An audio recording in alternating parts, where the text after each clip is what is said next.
The Mercy Supermarket by Campbell McGrath. Everything is alive. Everything is shimmering with vitality. The tomato rootlings in their fragile sheaths of soil, oil-covered worms in leaf mulch, pollen from the burst-open canoe-shaped pods of the royal palms caught in the first imperious shafts of sunlight rising from the sea. One flower resembles a puff of red lint, another resembles a pig's ear.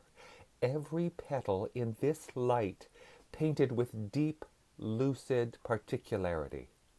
Seconds flare like fireflies in a summer meadow. Though they are illusory, time is not a meadow, but an ocean to be swum endlessly by starlight. Days die, and so do we. Banal, tedious, futile to protest, yet still we argue as if death were a rental car agreement whose stipulations might be recalculated by a helpful service representative.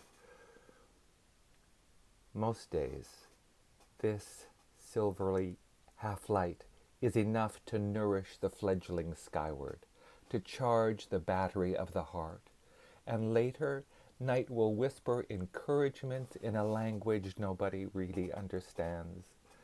No drama, no falsity, just the moon above the Mercy Supermarket, and the city beating its heart for the numberless, the unknowable, the unnamed.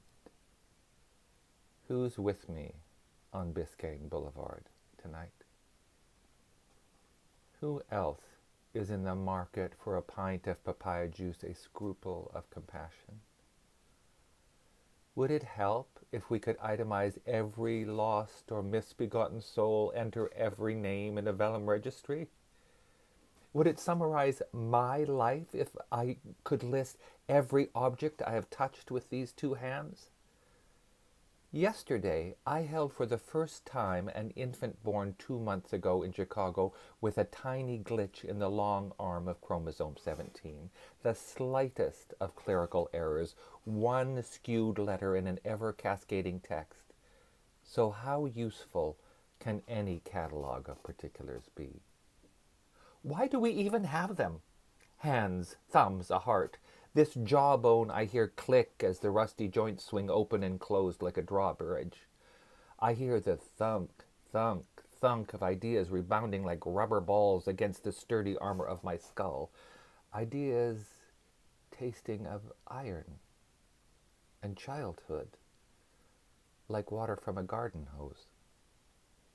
We want so much before it's taken from us. Objects cry out, the things of this world. They are magnificent. They glow. The radiance archive. Everything that shines is in it. Still, the lemon tree levies a tax upon my soul. Flowers strike their tiny hammer blows. The city makes its 1,000 demands. The city is a honeycomb of needs. Stepping over a man curled like a fetus at the base of a light post with a sign, I have AIDS, I'm dying, I am hungry, please help. But the man, even if you wanted to help, is asleep or unconscious, not dead, surely. Splayed amidst the overspill from a trash can of filth and donut sacks, entirely oblivious to the flood of kids still pouring from the high school around the corner on 16th Street. The mind recoils from their sizzling aura of sass and young ram bravado, their cell phones and cartoon umbrellas, and eyes fixed on a future that does not contain this man, or you, or anyone like you. But the man is real. He is here, right now, wrapped in rain. And you tuck a $5 bill beneath his arm, hoping for a measure of mercy no larger perhaps than a coffee cup. and though he does not move, he begins as you turn away to speak. Thank you. You are a good person. May God bless you forever. Dearest God, I thank you for this blessing.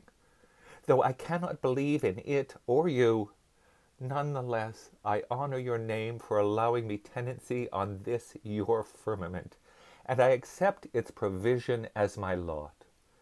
If sorrow is the sentence, I will serve it. If pain is your message, I receive it. Leaves are trembling in an otherwise imperceptible breeze. I watch their dance of accommodation and delight, moved by invisible forces. So too do I tremble. So am I moved.